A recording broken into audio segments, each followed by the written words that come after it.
Khulna medical college হাসপাতাল প্রাঙ্গণে এ আহাজারি দুর্বৃত্তদের গুলিতে নিহত ইউপি চেয়ারম্যান শেখ রবিউল ইসলাম রবির স্বজনদের।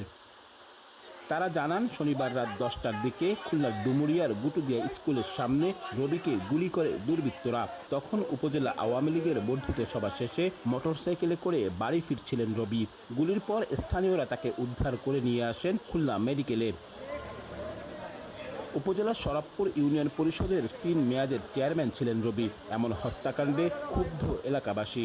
ওই ডুমুরে হত্যার মাথায় কে বা কারা তাকে গুলি করেছে, তারপরে আমরা যে ডুমুরি হাসপাতালে ওখানে নিয়ে গেছে। ব্যক্তিগত কোনোভাবে মত পার্থক্য বা কারোর সাথে কারো বিন্দু মাত্র কোনো দ্বন্দ্ব এটা কখনো রবির ছিল না। যে এইসব আন্দোলন করেছে তাদের সবাইকে ফাঁসি দিতে দেখতে চাই। ওবাদুলের লোকজন 10-15 জন আমার গাড়ি মোটরসাইকেল রোধ করে বাড়ি ছিল। আমি কিন্তু ওই গাড়ি করে দিয়ে চলে এই তারাই